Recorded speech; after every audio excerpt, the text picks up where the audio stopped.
First order of business is we need to approve the minutes of August 10th. Thank you. And before we do that, I just want to ask a process question. Cheryl's now sending you the link to the documents on the Google Drive. Is anybody, I don't want anybody to feel called out by this. If anybody needs them in a different form, like if you would rather have them emailed to you, I'm happy to do that for you. We make accommodations. So just let me know. You don't have to put your hand up or anything now, but send me an email or something and let me know. Because I want to be sure that the materials are accessible to you and that you have the opportunity and the ability to look at them. This time around, there's a lot of stuff on that drive, some of which I haven't read it all yet either. Hamira did an incredible job getting information from another district, and there's a wealth of information there for us to look at. But I do not expect that everybody's had that opportunity before tonight.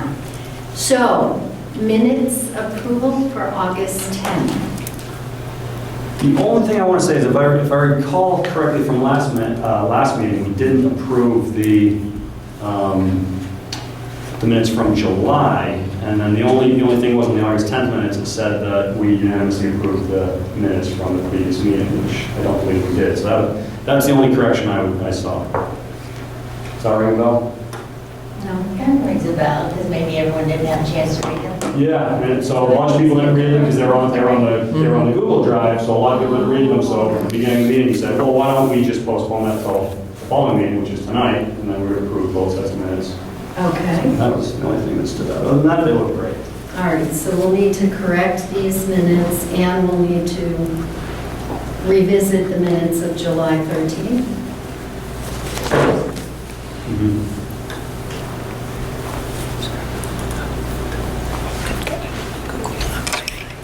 Okay. With the exception of that change, could you look at the minutes of August 10th and let me know if there are other edits, changes, corrections needed? Can we approve these with the changes noted that we did not approve the July? This sounds confusing.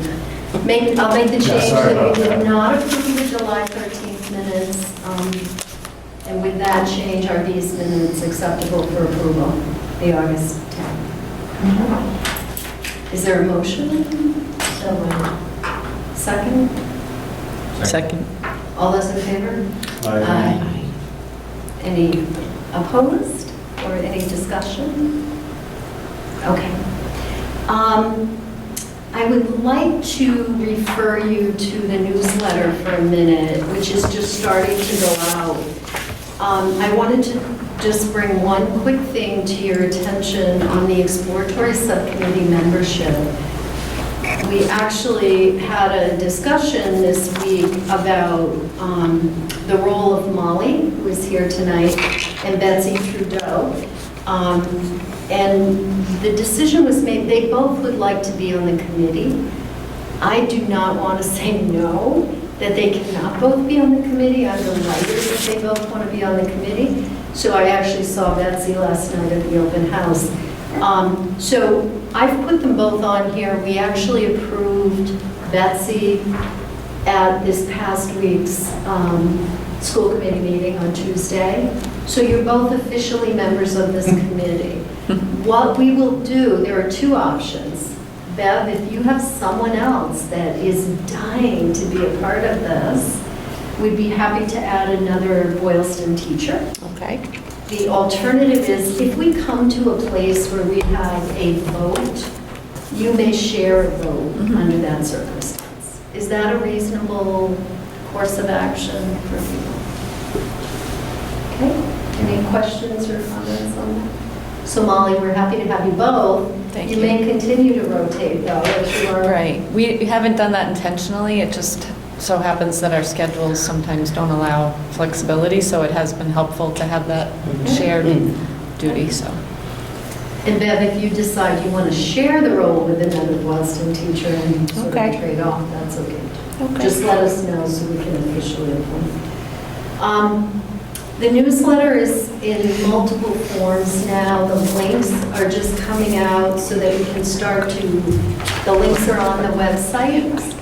What we want to start doing is sharing it on social media if possible. So I'm going to post it on my Facebook page and ask that if you want to do the same, I can email the links to you all so that it's easier to do that.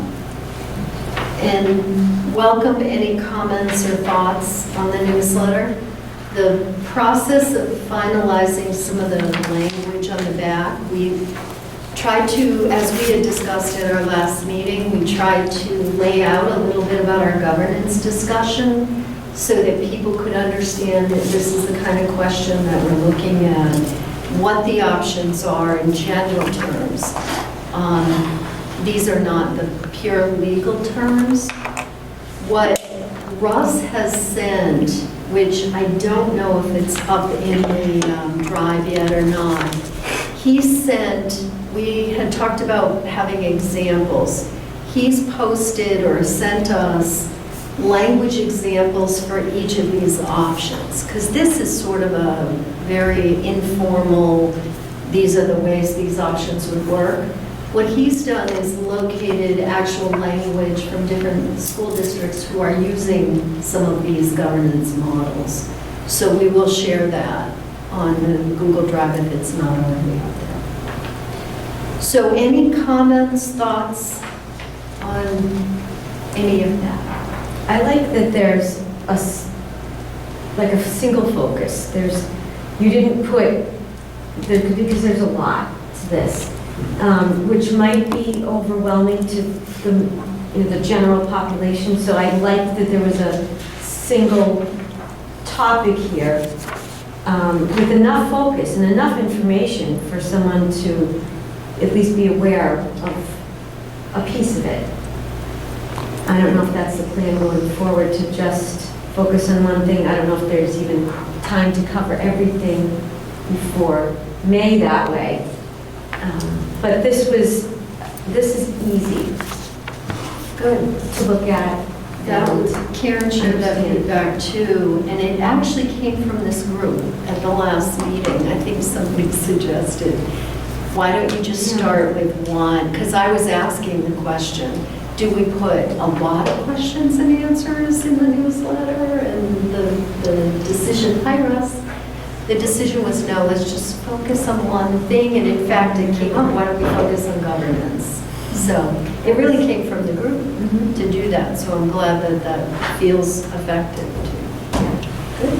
I had a couple of people respond since it went out this afternoon and say this basically the same thing, that it was easy to understand, it was very accessible, and that they really liked the format. It was And the art accessible. Oh. The art teacher loved your format as well. Ooh, that's high praise. High praise. What are people's thoughts on frequency? How frequently do we want to attempt to do this? I mean, we have enough stuff now that we could produce another newsletter almost immediately, you know? I feel like if people have to be informed by a certain time to make a good decision, right? Right. And that's May, for both towns, is it? Yep. Same day? So you don't want to go right up to May, you want them to be informed well before then, so. I don't know, if it's twice a month, You want, a reasonable That's right. thing? What? And I think you want it, I was just thinking you want it balanced. You don't want it so often, sometimes Right. when you get so much, you stop reading it. On the other hand, you don't want a long distance between the two, or between this one and the next one, where people sort of forget about it or let it slip their mind. So maybe every 2 weeks would be good, or once a month. I would say no less frequently than at least once a month. So if we did monthly, that's 6 opportunities or 6 issues. Is that enough?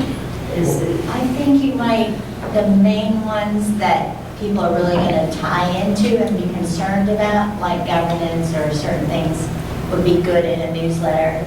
I think we're going to have, obviously, we can't rely on just this newsletter to keep people informed. I think we're going to have to do the forums and things like that at several different points throughout the year. So I guess my thought is, I think you could add in more as you felt you needed the newsletters, but I think a minimum of 6 might be a good starting point. I think as the process evolves, I mean, right now it's once a month, and as the process evolves, as you get closer to, let's say, April, I think that at that point in time, this will take a life on its own, and I think you'll be sending out communications much more frequently in preparation. If there's an agreement with the subcommittee to move this forward to the school committees for a vote to town meeting, I think you're going to see that frequency increase a lot. You might put stuff out like every week. Just as part of this process as it unfolds. Those are both really good points, Molly. I think the social media aspect is important in the release of information because people are always using their phones or their tablets, and if they see something come up with a hashtag of whatever people are following in Berlin and Boylston, they'll be able to read it more frequently than if they're looking for a newsletter or something, so. Right, so it's really important to know that this is one tool and that we need to make sure that we're hitting a lot of other media, a lot of other ways of sharing information. We also talked at one point, and we have to figure out, I don't know that we're ready for this yet, but at some point we may want to start sharing information in sort of an FAQ way. And whether that's posting it somewhere or sending it out on Messenger, I feel like we need maybe more answers. I don't think we're quite at the stage yet where we do have some answers, but we don't have all of them. So, but we might want to revisit that. We had talked about putting that maybe on the school committee page on the website and just kind of adding to it as we have the questions and answers. Yeah, right behind the cafeteria menu, Right. which a lot of people Which is read. more important, right? Well,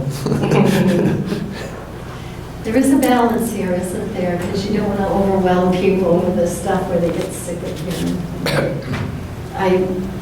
I happen to subscribe to emails from a group in Newtown, Connecticut. And my heart breaks every time I hear from them. But I hear from them so much that you start to feel compassion fatigue a little bit. So I think there is a balancing act there. I think Chris had a comment. Say that again? Chris had a comment. I'm sorry, Chris. That's okay. This is a good newsletter. It's informational. I don't know if Russ, have you talked with the school committee and administration about sending out communications and how they need to be informational rather than biased? You have to be very careful about that if you're using school emails and that kind of thing. Do you feel like this crosses a line? No, I don't. Okay. I don't.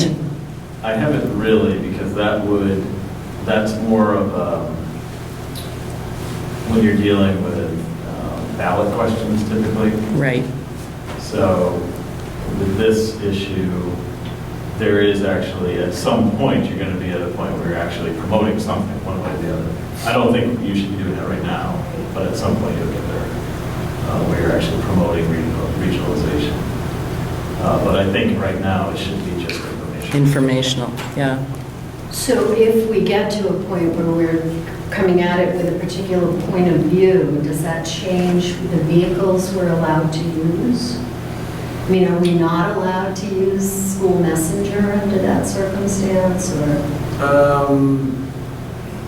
I would want to talk to the state about that, but this isn't really, there's no, usually that's when you're seeking funding.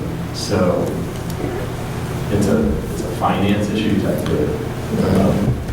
like In this case. overrides and things like that. Yeah, so you're not doing that, you're really just changing the agreement. So I don't think that's going to apply in this case. But I'll check. I know everybody else in this situation has been promoting it actively, and I can't think of why you wouldn't be able to, because it's not that type of valid question. So, but I'll double check just to be clear. But for now, to be honest, that is this is the tone I think that we want to try, is to Mhm. say, we're exploring this, this is what we're learning, here's some thoughts, but not be in a biased way trying to push a particular outcome. No, I think this is good. Okay. At some point, we will get to that, where there is. Right. And it's, yeah, I'm thinking, why would we be restricted? Because we are, as a committee, right? No, as a committee, it's not. We're So the rules, driving a process, but we don't vote on it as a town. Like, that's not our, we don't have that control to make the decision for the town. We. yeah, I mean, I hesitate to say specifically right now, because I have an advisory on this, but it's a very long advisory, and it's very complicated, so I don't want to. Thank you. It depends on a lot of different factors, so, so I can get that. I'll have it to you before your next meeting, and we can talk about it, but it depends on who you are, what your position is. Are you the superintendent? Are you a committee member? Are you, elected? Are you actually an employee? Teachers actually can say very little on ballot questions. Now, on this particular topic, I think it may be different, but I want to make sure of that. Okay, so you'll research that. Yeah. Thank you. Thanks. Can I just make Yes. one note? It does, at the very end, the last two paragraphs, it says the current school committee favors option 3. So it does inform the readers that there is one particular option that is being looked at. But that's the school committee too, Right. that's not even necessarily the exploratory committee. But right below that, it says, we also believe that this structure would be the most appropriate. So it's that's okay though, right? Yeah, but that's not, I think that's, if regionalization happened, we think that's the best way to, Right, that's how I read that. state the governance option. But I didn't read the newsletter as a whole saying, we are saying regionalization should happen. But if it did, that's the it'd be 3 and 3, and that would be the voting method. It's informational, Right. say anything you want informationally. Asking for a vote, I think. Okay, that's helpful discussion. The next topic on our agenda are governance options and examples. Karen, do you know if they were posted on what, you might not know. Let me see if I can find it. It's something that Russ sent to me, and I think I forwarded to Cheryl, the language. Okay. But I didn't bring copies of it. Why don't we do this? Because the newsletter sort of does it in general terms. We had a discussion at the last meeting about the governance options. Before we get into any detail, I guess I'd start with, anybody had any new thoughts as a result of the conversation, or a result of seeing the language, or? I just have a question. By law, it sounds like we're kind of confined to just one of those 5 options, right? Is that accurate? Well, there's 5 listed in the statute, which are clearly acceptable legally. Could we come up with a 6th or 7th? You probably could. The intent of that law is it's one man, or one person, one vote. Mm-hmm. So in that situation, there's probably other ways where we could create some type of mechanism that would, go along with that mandate. But those 5 are clearly acceptable. Right. So most people are just going to go with one of those 5. And those are the typical ways. But it doesn't mean you couldn't come up with something else that's creative, as long as it means that your vote counts the same as the person next to you. Mm-hmm. I don't advise doing that, because then we have to get approval. and Right. State about it. Seems like here's the 5 that are, already laid out for you. Pick one of these. Keep it That is simple whatever. for everybody. That'd be great to do. Yeah. Are there any other thoughts? Has anybody had any discussion with anyone else, or, actually, I think the language is in here. I can pull my version. I don't know. It is here, but it's not printed.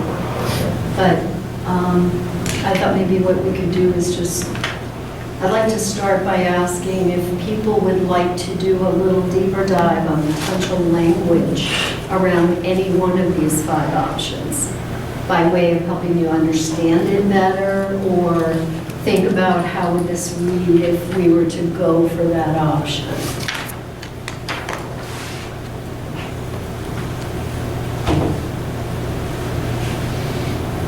So I'll start. Option 3, which here says election of school committee, I'm reading from the newsletter. Election of school committee is district-wide. Both communities vote for all members, but there's a residency requirement. The actual language that Russ pulled for us says, school committee members shall be elected with residency requirements in district-wide elections to be held at the, what is biennial mean? State elections. Every other year. Every 2 years. So you vote every 2 years instead of every year. Oh. Is that a But, requirement? and actually, the way I worded a lot of these is you actually vote every the terms are 4 years, and then you have an overlap. So every 2 years, some people are up instead of everybody on the committee being up at the same time. And that also means they would be on the ballot at the same time as the state elections, but the same ballot as Congress and state representative and everything, rather than being on town ballots as well, right? Yeah. So you usually have a higher turnout when you do it that way. Thoughts, comments, reactions? So you could potentially lose how many at a time? I think you want to stagger. Or change. Right. Yeah, you would stagger them, but what were we looking at, 3 and 3 still? Yeah. So if you had 6, you might do 3 in one election, 3 in the other. Probably the way to do it. So you would So- potentially lose 3? So what I didn't put in this language is kind of how you get to the new committee. So typically what happens is the very first time you create the new committee, 3 of the members will have a 2-year term, let's say, and the other ones will have a 4-year term. And then after that, everybody's got a 4-year term, so they're off. And you just keep it that way. Oh, because they'll already be Yeah. staggered. So you start them off and then they're staggered because the first terms aren't the same. And then a lot of times you do that by votes, and the one that got the most vote from your town would get the 4-year term. I noticed that in the Harwich stuff, the Chatham. So let's just say this goes before the towns and it is in fact voted in. Then at that point, you have to come up with a whole new school committee? Am I understanding that correctly? Well, Or, in your situation, you wouldn't have to. So there'd be a lot of different ways we could do that. So we could have a transition committee where, because you already have an existing committee. So right, you could have a transition committee, which is the existing committee, and then that first biennial, you have only some of the seats are up. And so they switch over time. So by 4 years over, everybody would have been reelected again. But I didn't get into all of that in the language that I sent over to Lori, because that's going to be true no matter what option you take. You're going to have to come up with a way to get into the new committee. What I did for today is to just get into what the options are. How you decide, how you actually formally get into that option eventually, will be probably the same for any of them. Any of these options. Bless you. So there's a transitional year, right? Is it a transitional school committee for a whole year and then you go into elections? Or? Well, you can do it that way. So I just sent one into the state that had a transition committee, and the state wrote back and said, well, why are we doing that? So it's not that you have to do it. It's some of them are worded that way. So you'll have, let's say you have an election in November, and you have, you tell the state before December so you can start in July. from December to July, to June 30th, you might have a transition committee that's negotiating with the unions, creating the budget for the July 1. They're doing all the things that are actually going to happen after July 1. You can do it that way. The other way you can do it is you just forget the transition committee, the current committee deals with everything, and when you get to July 1, you just have a new region. Not a new region, expanded region. Because you're an existing region already, it may be that you don't do the transition committee. That you just keep the committee you have, and you roll in over the next few years. That is, especially if you keep the same numbers, you could potentially just keep the same people on the committee. Right. But I just have a couple questions because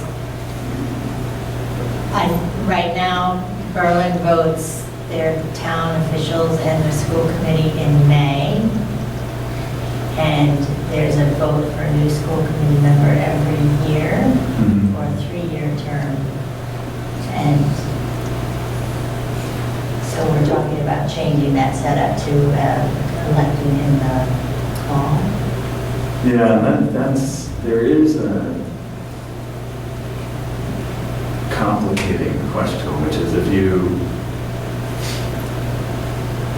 you switch to a different method of the 5, which you probably will, the question is, what's the state going to say about that? Because are you no longer meeting the principle, one person, one vote? I would think you would be. I think you'd still be okay, but it depends on which method you go to. Because you can't, let's say you're appointed now, that's fine, that's legal. If you go to one where each member has a percentage vote, and then you still have some that were appointed, and then you have other ones that have a weighted vote when they come in. Oh, because of the terms that people are coming in. Yeah, so maybe the city wouldn't allow that. I guess I'd have to check to see if you switch methods, what does that do? Yeah, that's going to be an interesting problem because you're going to have people's terms expiring at all different times. Yeah, they may want you to all be elected again if you switch methods. I'm not sure. I've never had a school system switch the method that they're using already. They've always gone to the one they had. But in your case, Ours is a little. that's not going to work Yeah. because it would be the Board of Selectmen appointing the school committee. Yeah, I don't see our towns wanting that option. Okay, so this is complicated. Yeah, but it's not, once you decide which method, what I would do is take that method, I talk to the Christine Lynch at the state and say, this is the one they want. Do I have to, can they do it over time or are we going to have to do it immediately? I think she's going to say we have to do it immediately, actually. And then I give you the language for kind of how we're going to roll into it. What do you mean do it immediately? You would have to do it at the next biannual election. Oh, So okay. you would have, if you went with that option. So you'd have to have, actually in that scenario, you'd probably have to have a transition committee because you'd have to wait till that next election. Right. Some of the other methods you wouldn't have to do that. But the biannual election could create a situation where you have a longer transition committee. Yeah, I think what's confusing me a little is, so you've got 6 people, all have different terms. You're going to, in theory, beginning July 1, you're going to, if it were to pass, you're going to say, okay, this group is now the transitional committee. So we function for, how long is the transitional committee? A year? Well, And then potentially, what? potentially it could be the 6 months just to get to July 1. Or it could be until the next biennial election, which could be, depending when this all gets done, 2 years. And then what happens? Does everybody have to be elected at that point? All 6 members? That is typically what would happen. Some for 4 years, some for 2 years. Depending Okay. Maybe reading into this too much. But if, for example, hypothetically in May, both towns agreed, okay, when on the ballot, it's voted, we're going to go regionalization the whole way through, we could have a transitional meeting then to the following May, which we went, generally we typically elect, I think in both towns, if I'm correct, school committee representation along with town offices, and then at that point, at that May election, that would be the formation of the permanent committee, subject to other elections, of course. Except that he's describing a scenario where election is November, not I'm May. just thinking of our town clerks and kind of changing that up for them. That's what I'm concerned about. Yeah, you know what I'm saying? Yeah, I'll just go May, just stay with the May, the way you've been doing it. I mean, Is there a all your reason other we town can't? offices are coming up in May anyhow. Well, the state say we can't do that. Well, you can't use option 2 or 3. Those two are biennial election, that's, Oh, they are? it says that in the statute. Oh, it says Oh, by okay. a state election. Okay. Oh, I see. Can those rules be, can we recognize the local town elections or the temporary or interim committee if we needed to? If that's, For the transition committee? if we needed to. Usually what happens is the transition committee is the same committee you already have. Right. You I just- understand if it's 2 years out, right, and we have individuals coming up that are no longer, their terms are expired, Yeah. right? Then we just conduct a regular meeting, get reelected to the transition committee temporarily, Yeah, that's probably how we would do it. and then once the state election comes. You could back- appoint them too, right? Yeah. What I would do is draft Appoint them to the this, chair of the board of selectmen. whatever option you want to use, we'll draft it, send it to the state as a section that's gonna go in and say, will you approve this? Yeah. If they say yes, then good. All right.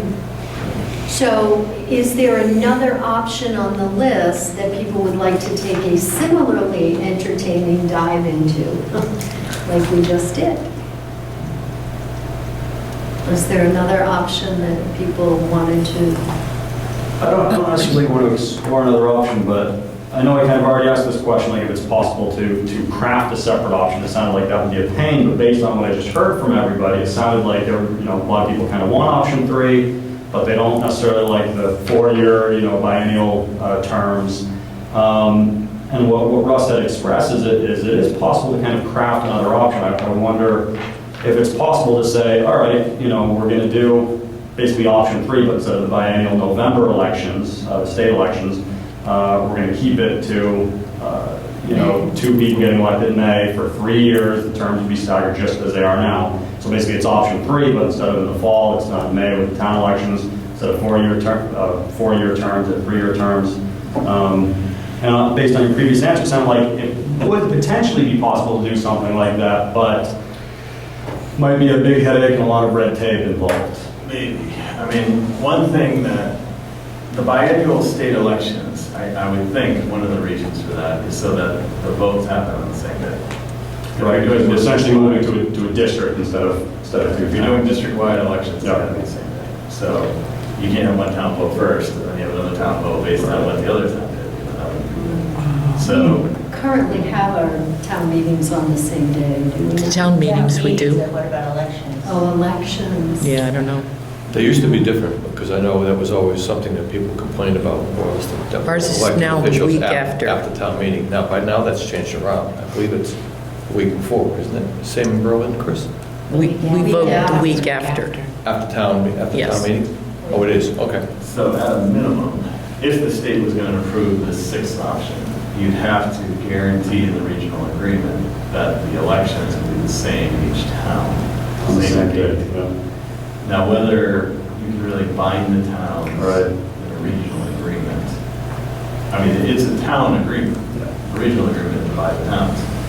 But still, I don't know if the state's going to see that as binding enough. I mean, when it says state elections, you have no choice, you're going to do it then. So that may be the reason for the 6th But that's option. the way both towns do it now, right? We vote the week after May town meeting. It is how used to be it- different, but now I think it's the same. Right. It Yep. is how it is currently. The question is whether towns would agree to be bound to that they have to What's the diff? Well, and also whether the state would find that that's enough protection.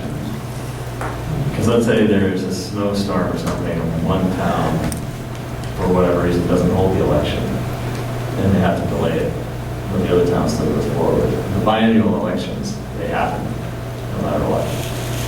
I would think the town elections would too, but you never know. So I just don't know if the state's going to find that to be acceptable. I can ask. Would you just explore this further for us? Both towns on that day too are also having those elections for other municipal officials. So let's see why Right. that would be a major issue. I mean, of course, anything can happen. So nobody wants to explore one of the other options more because you enjoyed this so much. You don't want to live through this pain again, do you? I think number 1 and number 4 are interesting because they're based on population and proportion. And in some ways, that seems more fair. If one community were to grow larger, that they have each person within that town would have a more proportionate say in what happens. But I can see where historically we've done it this way. We're more like a Senate as opposed to a House of Representatives, and it's worked. So I don't think we need to dive into those two, but I do think they're interesting options. If my memory serves me correctly, at the last meeting, wasn't anything like that DOA on arrival from Berlin? Am I right, Chris? Yeah. Yeah, I thought so. And honestly, it's not the tone that we're trying to set at all. We're trying to set that these are two equals coming together. Yeah. So for that, that's a reason we really haven't looked very closely at option 1. The last option, the proportional, it's the same issue, but in addition, it's complicated math. Yeah. So, But I will say I prefer that one over 1, because 1, you could have, 10 years from now, all of a sudden one town has an extra member or one less member or something. And that's, when you do the percentage one, at least it's a gradual change where you could actually have something pretty drastic happen under option 1, where all of a sudden you just have, you had 3 and 3 and now it's 7 and 1, something crazy. So if I was going to choose between those two, I'd probably recommend 4 actually. Even though it's not, that you're gonna have to do every meeting. At least, it's a gradual change over time if one town's getting bigger or smaller. so I'm glad you brought that up too, though, about how it's interesting, it seems fair and balanced. I have received comments and questions from folks about that, and I think that equal to the Berlin side, where it's really that's dead on arrival as well, some folks are a little concerned too, was this an opportunity to regain? So there's a little bit of that happening, so we need to be prepared with answers and be prepared to discuss it. So it's more of, it will come up, the questions will be presented, people on both sides are going to want to sort of, and then that's one of the major concerns we've had right all along is the control, and that's where it's going to come down to. So we just need to make sure we sort of get ahead of it. I think, the difference isn't that huge population-wise either. Isn't it like 3 to 4? And actually, I think it used to be more, more of a difference, and now we're closer together. Yeah. So it's not really that far off anymore. Rounding. Right. We're up to 3,000, and you're 4,000 something, right? Right, Just about. yeah. So- It's, Yeah, so.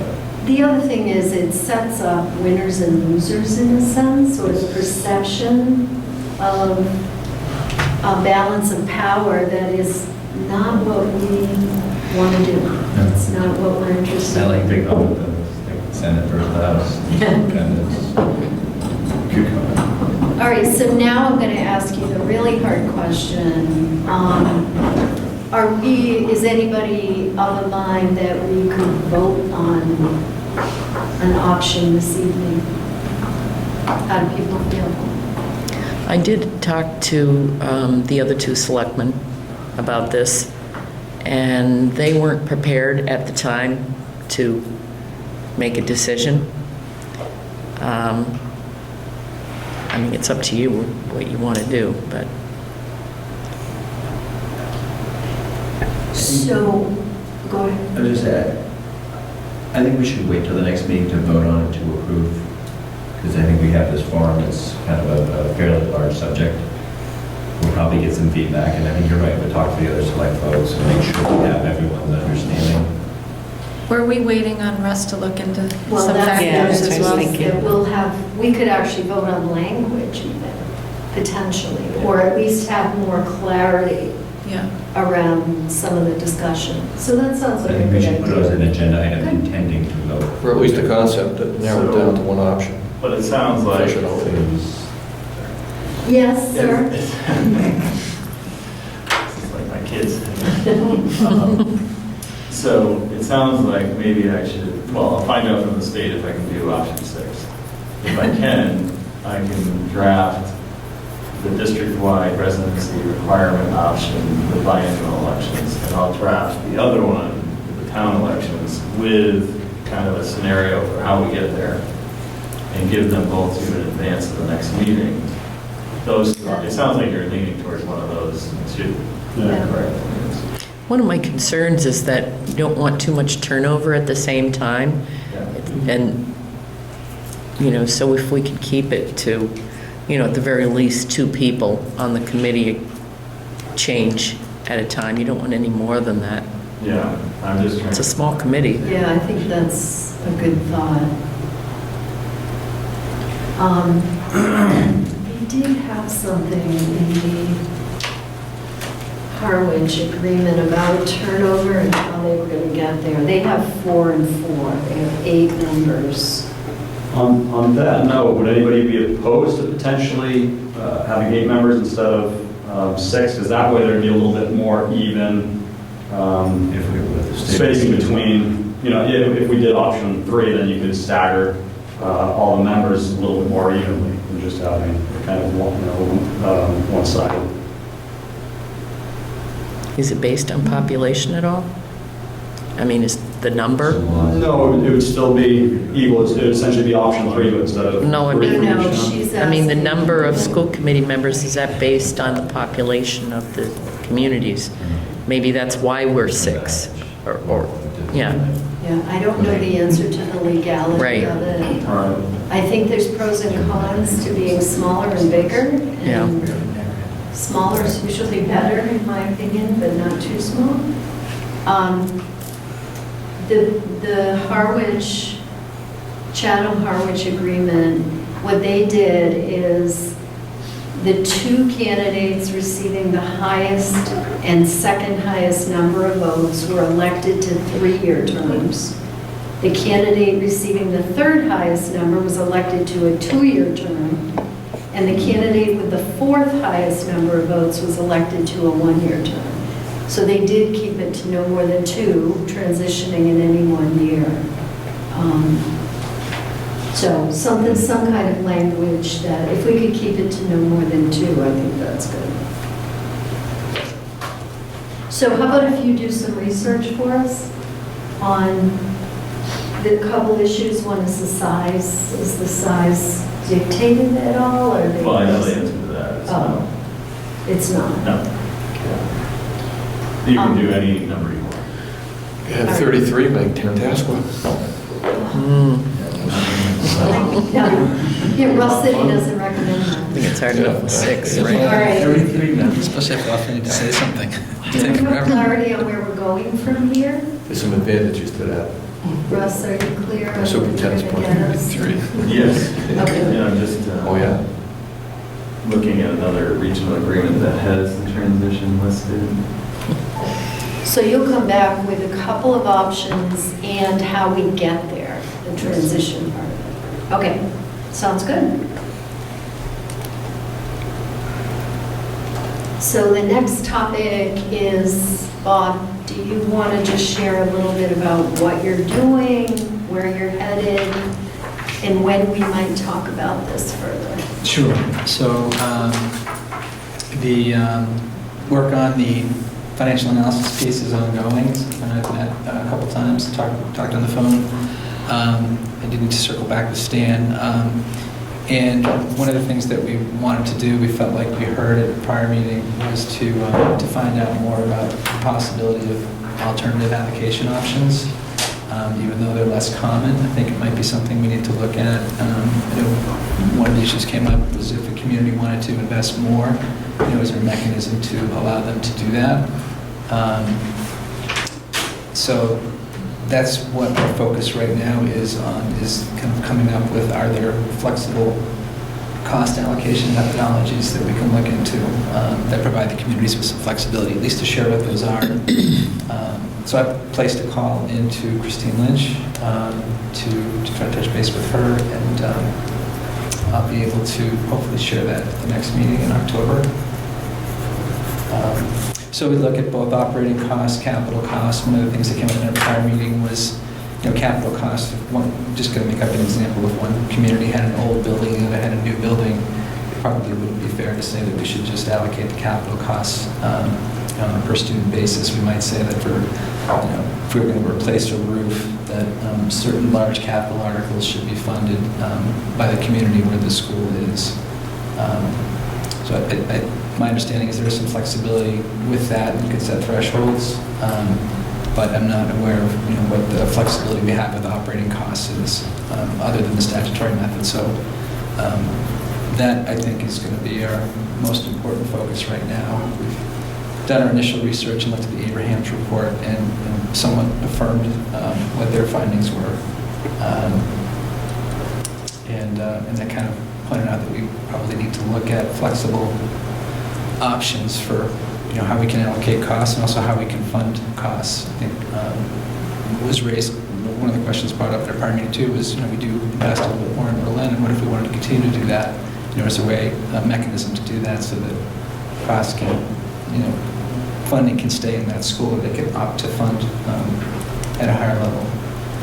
So that's an update on where we are. Don't have, I think the biggest and most important piece that's left is really, is there ways to be flexible with how we can split and fund out operating costs?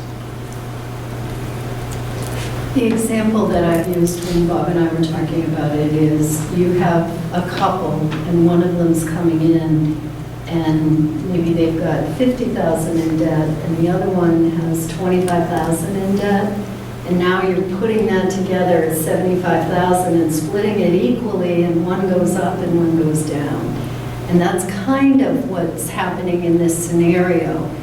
And the question is there some way to either even that out a little bit more or spread it out over more years or somehow offset the big impact in both directions?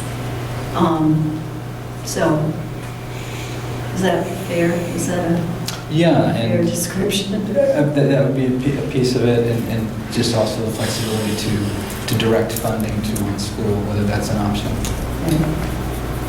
Russ, that's it. Yes, Russ. So you don't have to raise your hand. I recommend not marrying somebody that's in debt. Next subject, move on. Oops. Tomorrow morning, I have a conference call with Christine Lynch for Mount Greylock over that very issue. So we created some language. Basically, it's cost centers for the elementary schools. It's a very complicated formula that we put together. So I'm going to find out tomorrow, hopefully, if they will approve that formula, then I can send it to you as an example. Okay. I have no idea if she's going to approve it or not, though. But it works exactly that way, where we kind of, so you leave the mandatory amounts alone. Everybody's going to pay their normal assessment. And then above that, we kind of allocate it to the elementaries only, what roughly is their actual cost. So it seems like a really reasonable formula. The question is whether the state will allow it.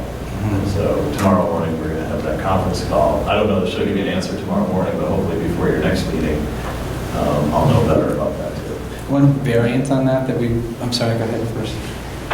I guess I'm just a little confused too, because doesn't each town have and vote on their own school budgets? They do now. But if it's regionalized, that amount would be the same, is that what you're saying? No, well, so right now, there's in the town Berlin, they approve, and they vote on the elementary school budget, and they vote on an assessment for the middle high school right Yeah. here, which is based on a formula that factors in a few things. It would be one full regional number. Okay. How that gets determined is still, being figured out, but So it'd be one big number, but then there might be this flexibility if Berlin wants to kick in more money or Boylston wanted to kick in more money to their specific school? possibly. Okay. And I don't know what the options are. I just wanted to make sure I I mean, a understood. very extreme example would be that it's regionalized, but this is an extreme example, but Berlin pays for the Berlin Memorial School and Boylston pays for the Boylston Elementary School. That's kind of the extreme example.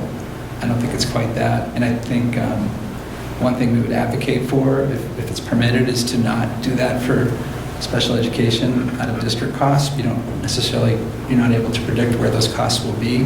And that's probably the most impactful. If you have a surprise, that's probably the most impactful thing to a budget based on the size of those small elementary budgets. So I would say that would be something that over time probably balances out, and it would be better to not budget that in a specific school, but budget in total.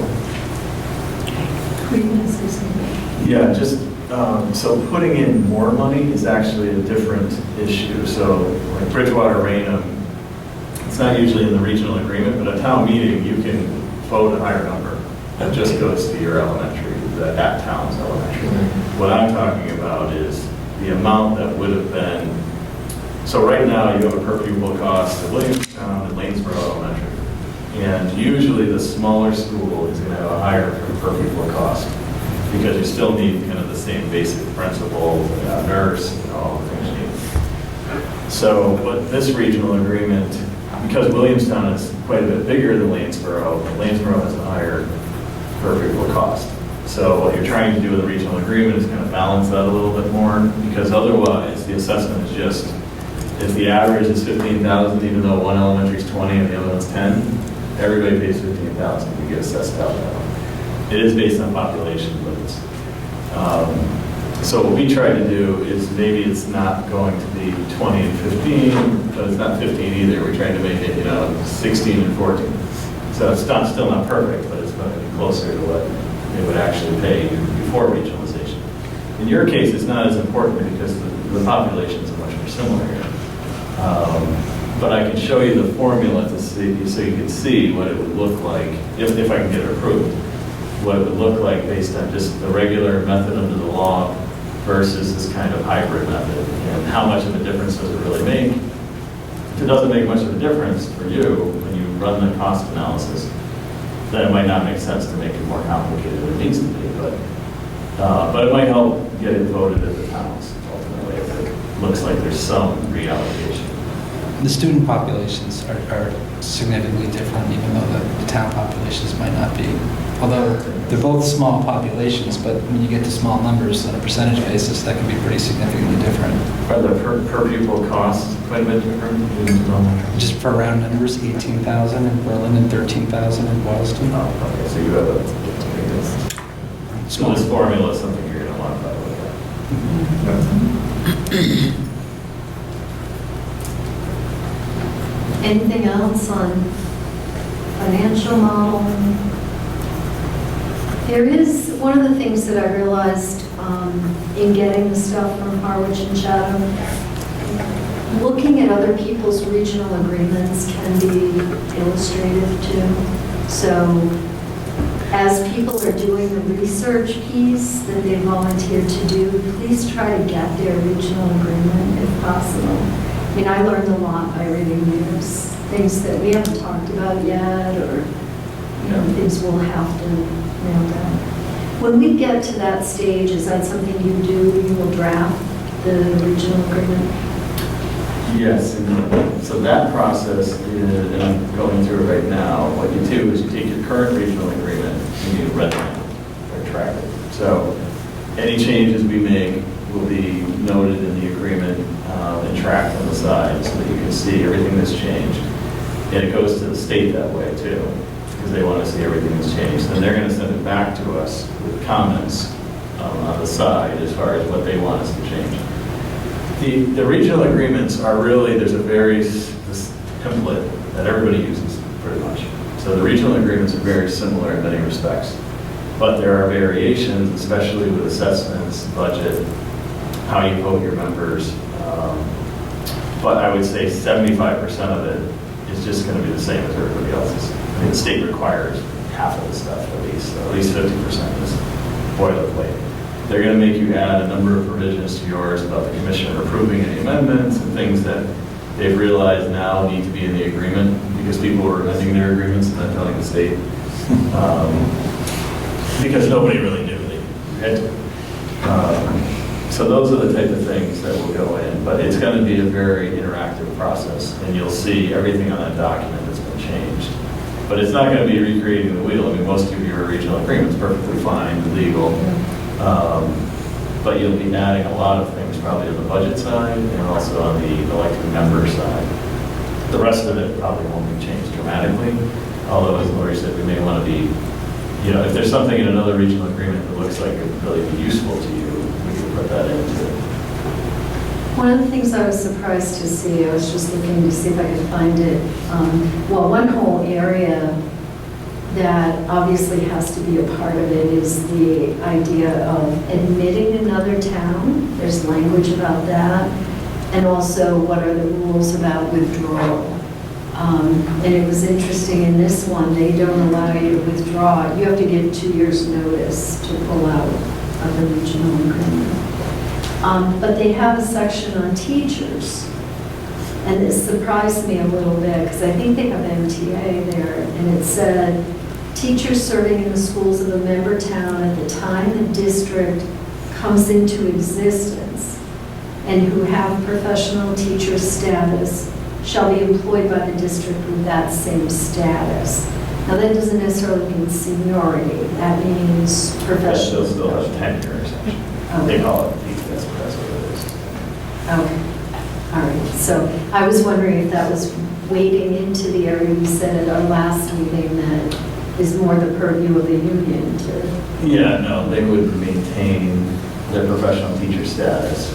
The seniority question is probably in their contract. In the teacher's contract, yeah. Any other questions? You mentioned kind of like an exit strategy or exit clause in there. What does that generally look like? I know as far as I know, there's no districts in the Commonwealth that have done that, but I know East Brookfield Spencer is exploring separating themselves from the district. So how easy is that to do? What's the process? Usually Lori mentioned something about 2 years. Been doing that for the last 15 years. Right. No, there are, well, Silver Lake, we represent Silver Lake, and Pembroke did leave. Okay. And they were about 50% of the population. So basically, there's a couple different provisions usually in a regional agreement. Apparently yours doesn't have one of them. But you have an amendment provision and then a withdrawal provision. Good. So if you don't have the withdrawal provision, then you usually just look at the amendment provision because you're amending the agreement. Right. In a two-town region, you're actually dissolving the region if you do that. But what we did there is we went through the process. We actually had to go, we got special legislation to allow it to happen because Wesley wasn't allowing it at the time. But I've had some of Worthington left through special legislation like Gateway. Actually, I have an appeals court case next week on that. But what you do normally is both towns have to vote to allow it. So one town can hold the other town. There's usually an agreement so that both parties agree what you owe when you leave. And that's usually part of the withdrawal. The issue, the hang-up, and this is something you'd want, if you're going to put in withdrawal language, which you should, is you have to be clear about what you do with OPEB liability, so retiree insurance and pensions and all of that. Those costs that, because people were leaving regions, I mean, they try to leave a region. And if you don't think about, you just think about current liabilities, you could have somebody leave, and you have your, whatever that number is, let's say $10 million outstanding liability that you don't pay all at once, but it's out there. You should include that in the agreement about what happens with that number. If somebody leaves and doesn't have to pay anything towards it after they leave, they're in a very beneficial position, and the district's left paying for all the retirees. So that's something we put in all the new agreements. There are two things in here that I just noticed as I was scanning through it again. There is the requirement of approval from all the towns. They also, their last item in this section is, in no event shall such withdrawal take place prior to 10 years from the effective date of this agreement. So it's not just 2 years' notice, it's, you can't even think about pulling out until after 10 years. And I think the reason that's probably in here is they were building part of this was building a new school. So that would be a huge burden on a community if another community withdrew. Usually, I mean, Pembroke's kind of an example, but usually towns are only leaving because you're closing their building. So, Cummington, they just closed Cummington's building in Gateway. And I know Cummington was thinking of leaving. Worthington left when they closed their building. That's usually when the region starts to, because otherwise, financially, once you're in the region, it makes sense to stay there. You know, there's very little financial incentive to break it down, and unless you're really not getting along. But typically, you're not getting along if you close somebody's building. There is language in here, by the way, that says there shall be an elementary school in each town, which we've talked about as being required language. Although I know you gave us options on what that could be. You lawyers have options for everything. Do we have any other questions?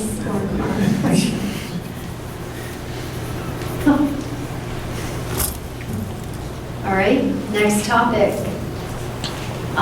We were going to review the questions to be asked of other districts. As I noted, Hamira's gone ahead and done her research. Let me pull those up so that we can just quickly.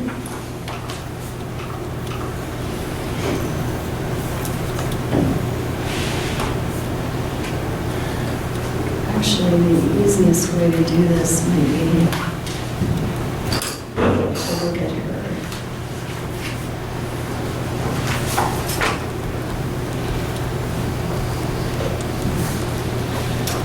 Okay, the first question was, how does your district specifically handle capital expenditures?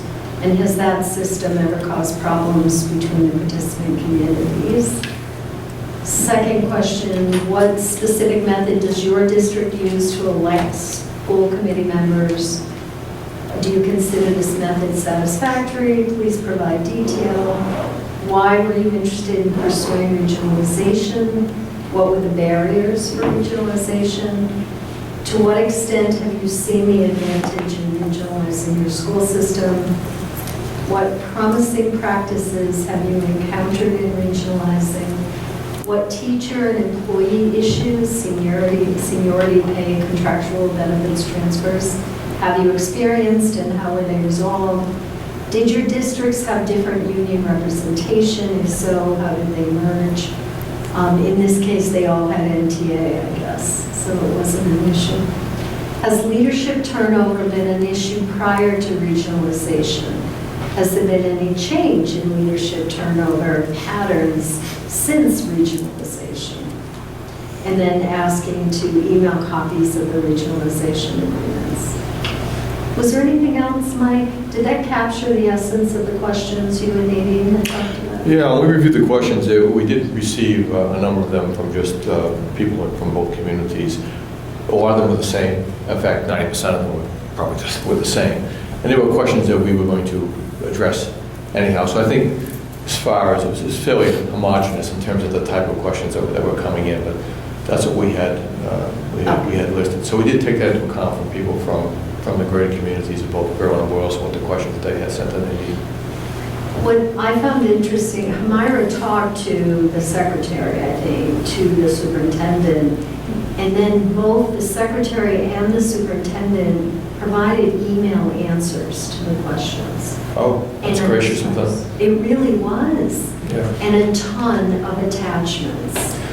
Yeah, I think- materials to try to be helpful for us. I think one of the other things that we have to take into account is that, you know, you can have these questions and they're good to target and to focus in on. But I think you're really interested too in having a richness of a conversation with someone on the other end to really get an idea about how this developed, how it was accomplished, and where it is now post-regionalization. So some of those things just can't be captured in like 9 questions, like people trying to rate questions, or things of that type of nature. So richness of the conversation, I think it's important too. I think for the school, I mean, for this group, the Exploratory Committee, for us, this is an educational process too. And I think that's a big piece of how this is providing value, is being able to learn from these other districts. I don't think we're looking at this as, okay, well, they said this, therefore, you know, we're going to go this way or that way. But I do think it's incredibly helpful. I was blown away by the number of pieces that were provided and how valuable and helpful they were. They are on the Google Drive, so if you haven't looked, you have the opportunity to do that.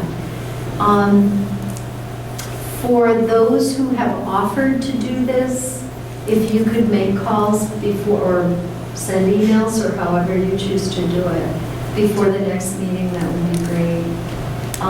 Russ, if you have any other really strong samples of agreements that you think, like, it's probably more specific language here and there, right, that you're focused on?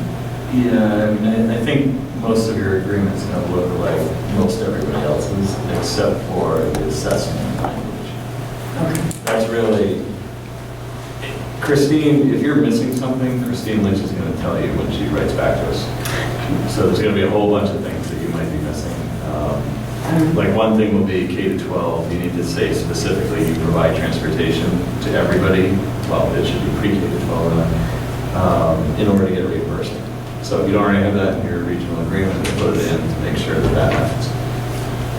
So anything like that will be really Christine responding to your agreement. I think if it was me, I'd focus on how do you elect your members? Do you do a transition committee?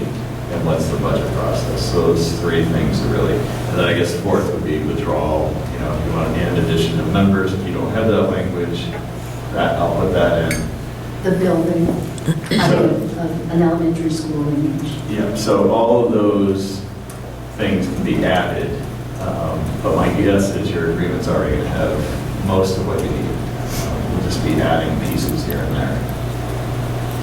One of the other thoughts that occurred to me when I was reading the feedback from the superintendent and the secretary is there a way we could get teacher feedback from some of these communities, and would that be valuable for us? Would that, does that make sense? It would be, right.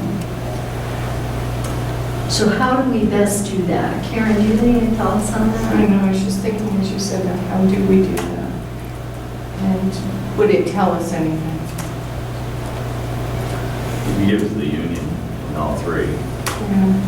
the drafts as we go along, I know to the that, union leadership.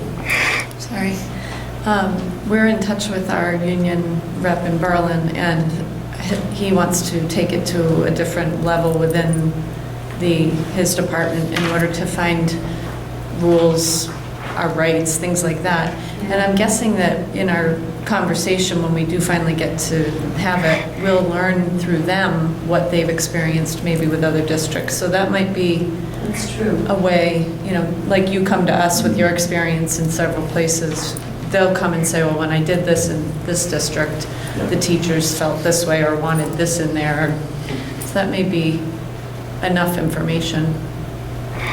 Beth, one of the things that Russ spent some time talking about at our last meeting that was kind of interesting and a little different than what I expected is the fact that the school committee should not be involved in this process in terms of bringing the 3 unions together and figuring out what's going to be the survivor union, if you will, or whatever, that really has to be a union process. Right, and Should- our union presidents have contacted one another, and they're trying to set up a date for the elementaries to discuss. Yes, yeah. Great, So, that's good.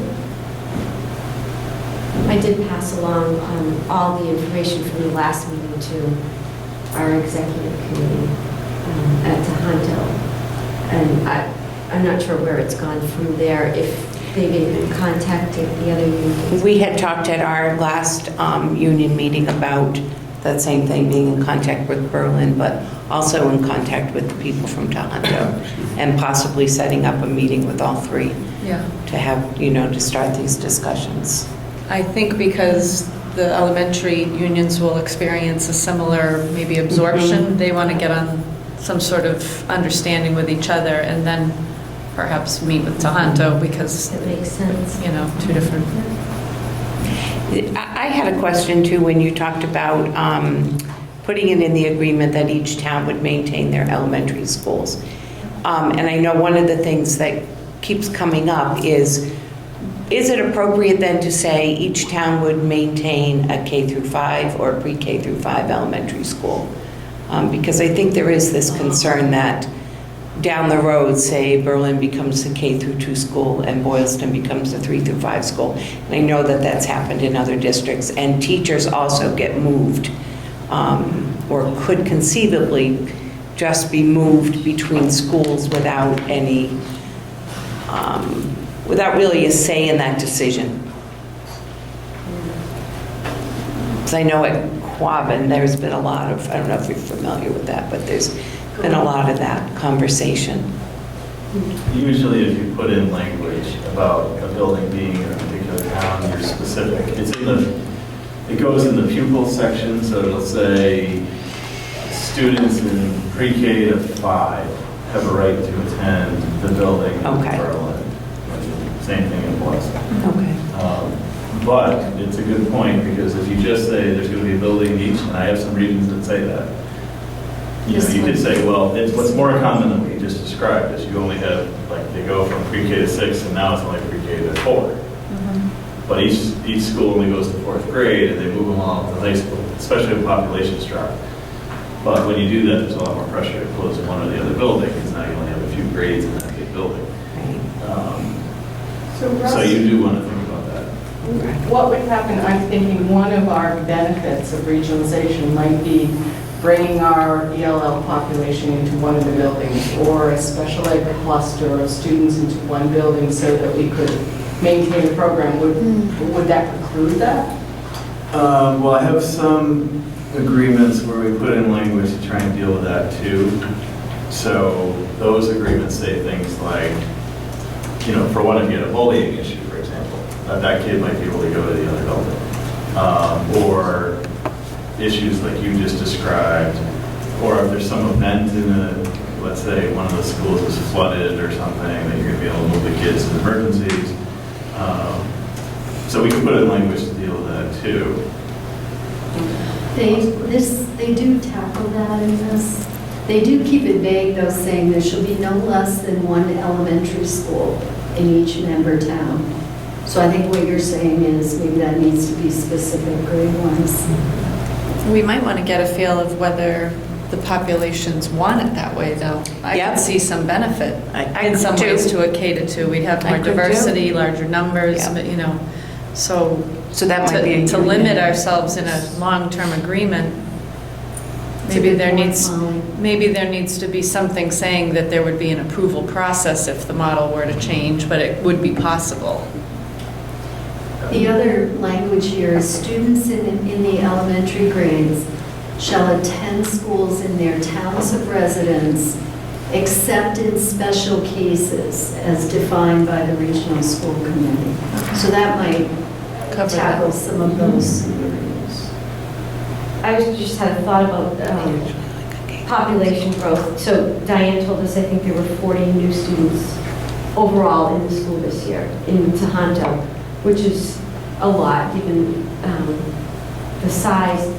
So could it happen that if it got overpopulated, once regionalized, the 6th grade would be moved back to the elementary schools? Or is that set because it was voted in that they're now part of the middle school? Depends on how you word the language. I mean, there is a danger to really locking this in. Yeah. Because I have some districts where It was flexibility. there's literally 12 kids in the elementary school, K to 6. 2 kids a grade. I mean, it's crazy. But unless that is Talk about small class sizes. So that's the dilemma when you say everybody has to agree, these are the grade spans, you know, things change. I think 30 years from flexibility now. has to stay in a somewhat. Because it may be beneficial, but if the group can get together in consensus on that, it makes sense. And because I've had conversations like that where there was thoughts of making sure that, you know, if population moved that way, maybe you do put K through 2 in one building, you have all teachers are all the same, you have all the same curriculum, they're very focused and enriched in that building, and then the next building has the next set of kids like a, you know, not even necessarily middle school, But I think I agree that it's that argument of avoiding being too specific. Yeah. But I think we know it's a significant concern of, and I heard it last night in Berlin, that people worry that the plan, the intent is to consolidate Yeah. to one school. And that's not the case, and I No. think we have to clearly state that in the agreement, that there will be an elementary school, even if we don't specify the grades, so that there's some flexibility.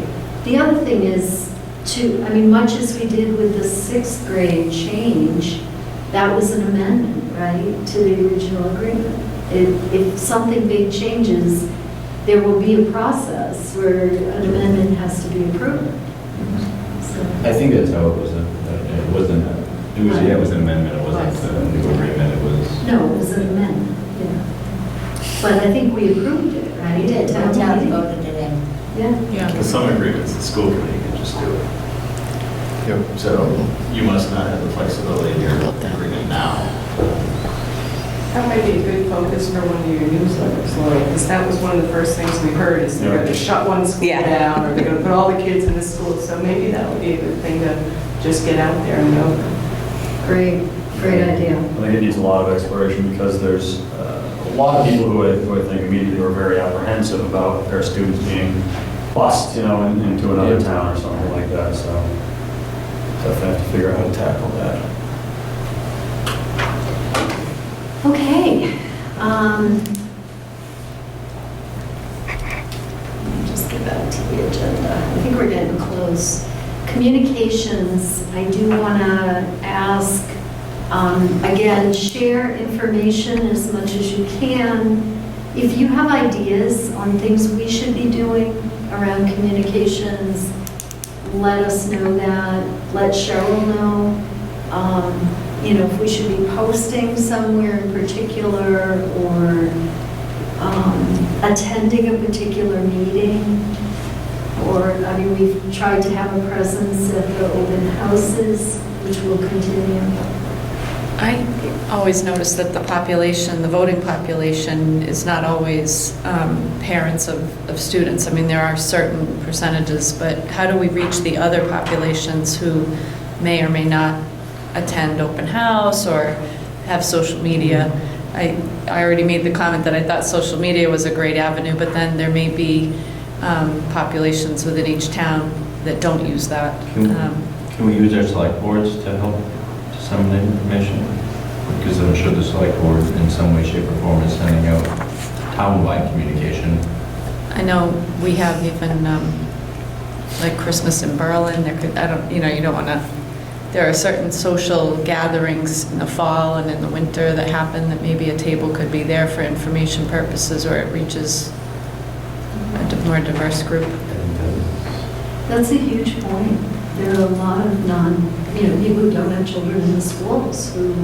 And how about the item publishing? Yeah, Publishing the newsletter. they took the newsletter, and I think Ken said they were going to, Cheryl sent them a link.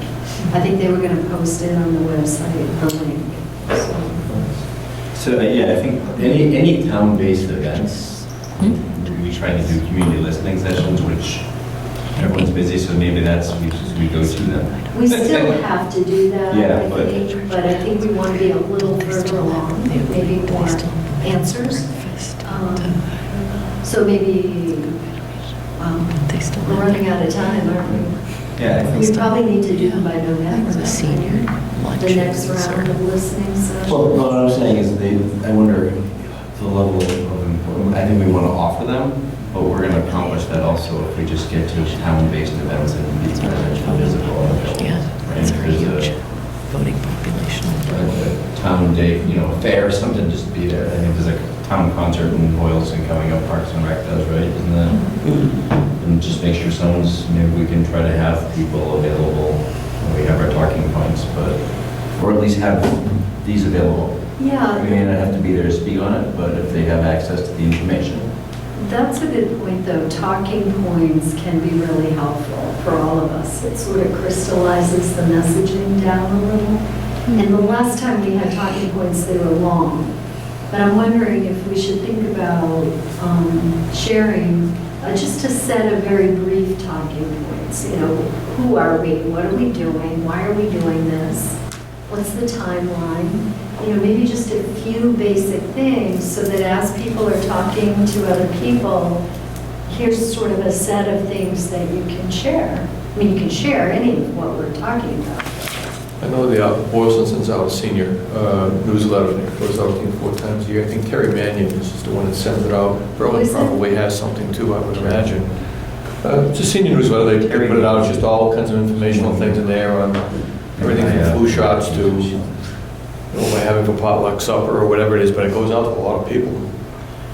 That would be good, because that's the population we've been trying to say. Exactly. I think Terry Mannion does. We should probably do the Men's. The men's I was breakfast. going to say, is there a way to reach out to the senior citizen center in town if Men's they've breakfast is a got monthly good meetings or opportunity to something? talk and be available and just have to be put on their next meeting. Mhm. But that's men. But that's Oh, right, yeah. so is there something at the senior citizen center that might be coming up, or? And I think just having these available in those areas as it's the step towards them reaching out, right? If the information's available, Right. it So- tells them They're pretty to reach active, out to the they're right very person. active. We're not Yes. gonna be at every spot, every time, every day. Yep. Oh, they love That'd it. be great. I think, Berlin does a coffee chat. Berlin must have like something like twice that, a too. week at the 19 Carter. And I don't know how big it is, but that's a good senior hangout. And I was just thinking I should take some of these and put them at 19 Carter. And I'm not sure if our council on aging does a senior letter or anything like that, but I'll, Powder House News. pardon? There's something called the Powder House News, like Mike was talking about, but you only get it once you're in your 60s. Oh, who puts it together? Lucy Ayers. Yeah, but there's a whole lot of us now.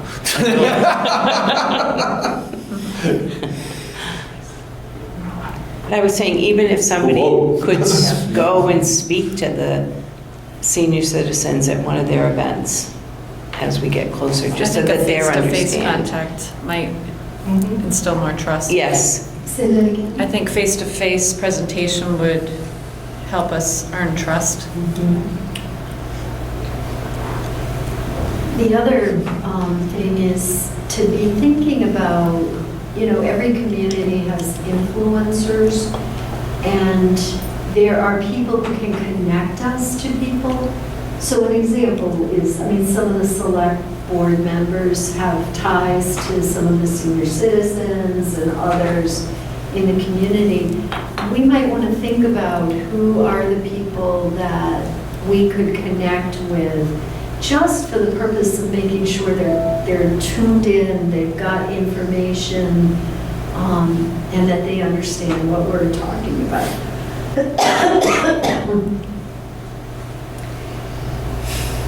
So, okay, those are great suggestions.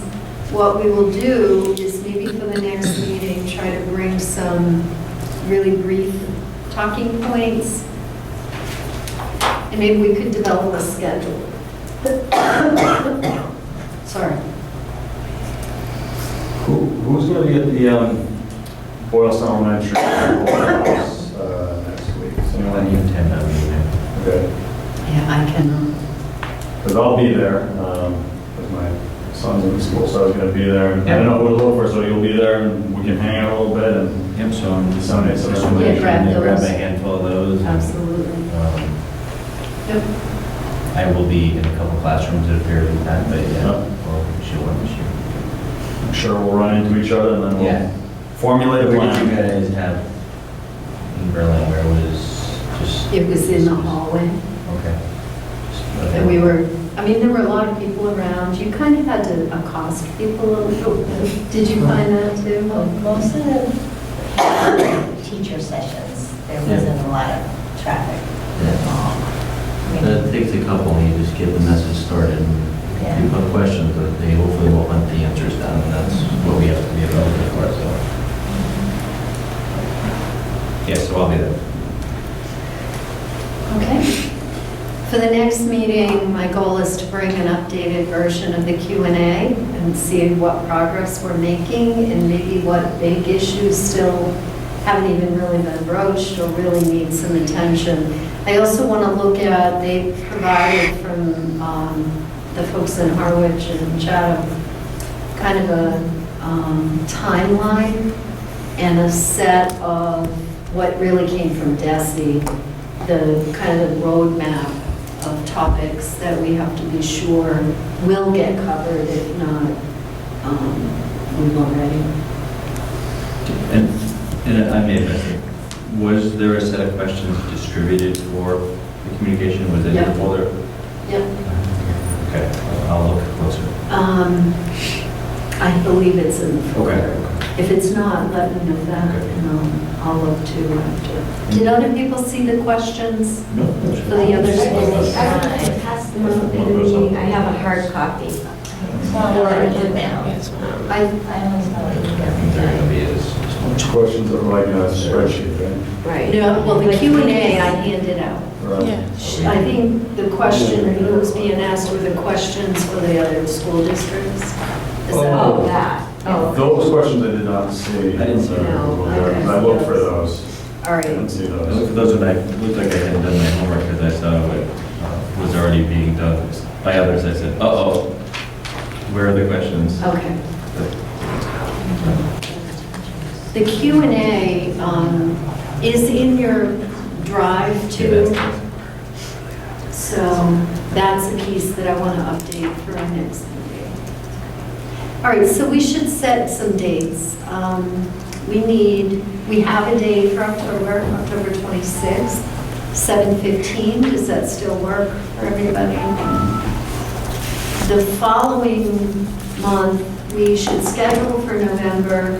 We also should probably think about, do we want to try another round of public forums in November? I'm gonna give it a shot. I don't know what is there like a good time when we have a captive audience? Maybe at a basketball game or something?